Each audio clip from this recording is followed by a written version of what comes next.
Change lives. cambiar vidas, Change lives. change organizations, حياته. 改变世 Change 界 organization. Change organizations. Change the world.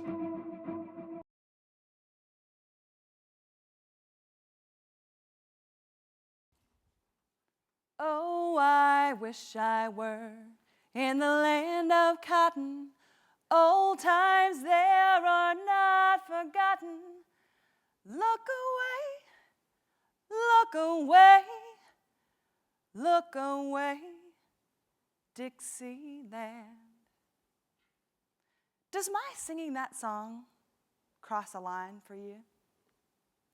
Now, what if I told you that while for some, that song recalls moonlight magnolias and mid-juleps, for most people, that song is a rallying cry for racism and bigotry, sung at the turn of the century in blackface.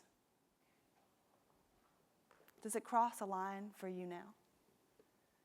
Now, most of the time, when we think about crossing lines, it's a pinch at best, and at worst, it's offensive or inciting of violence.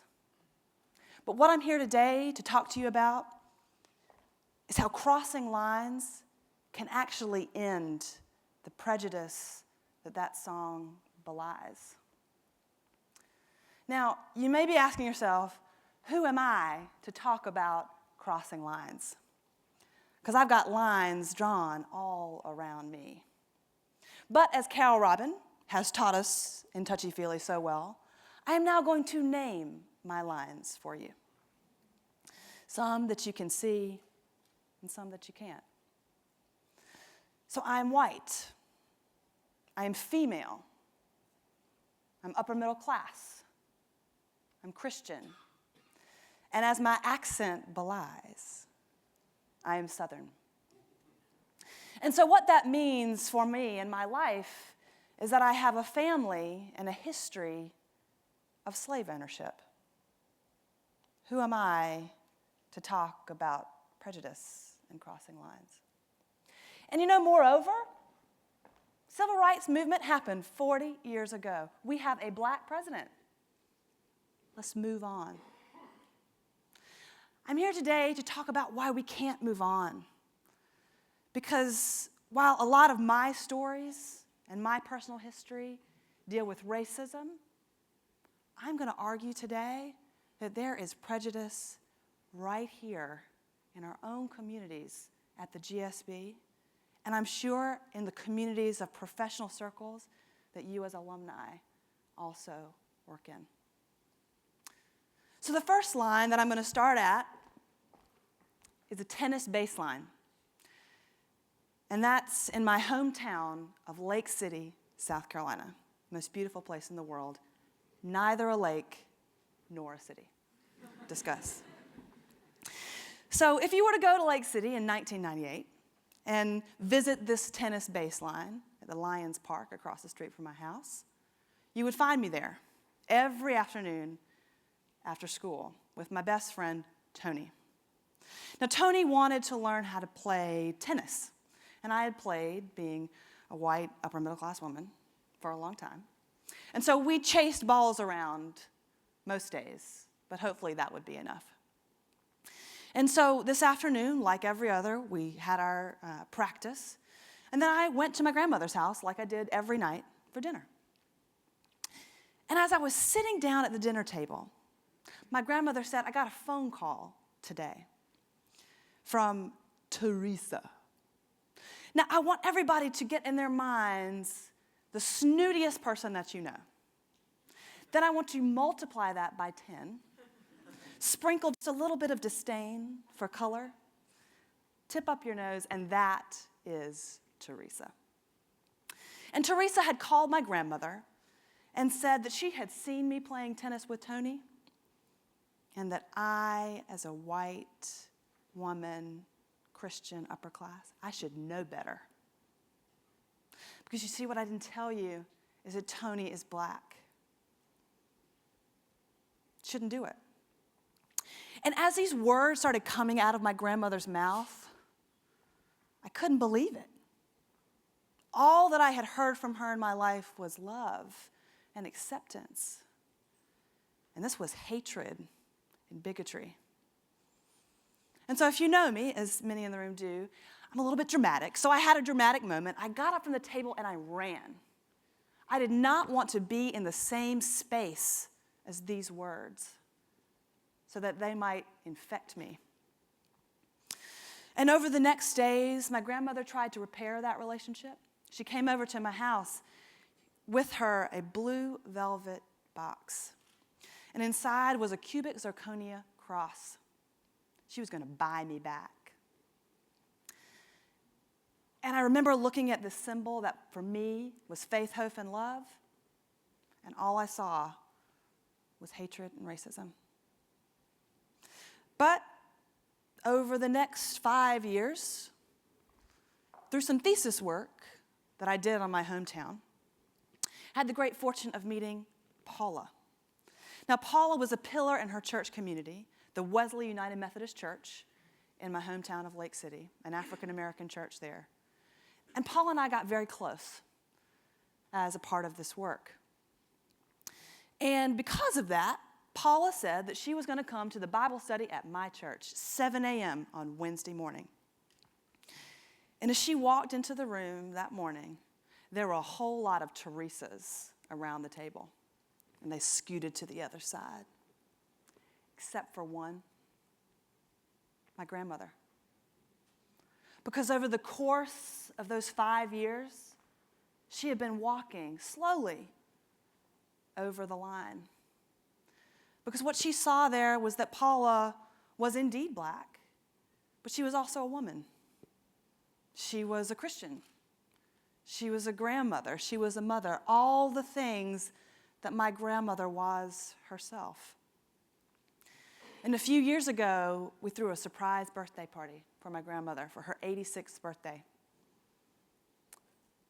The first person there was Paula. And as she walked across the threshold of the front door of my grandmother's rambling southern house, she was doing more than walking across a doorframe. She was walking across 100 years of history where in that house, black people were not allowed to enter the front door. And as she did that, she was met with an embrace on the other side.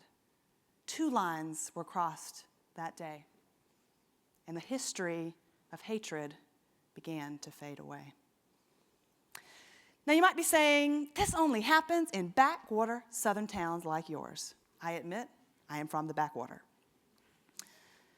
But I'm going to argue that it happens right here at the GSB.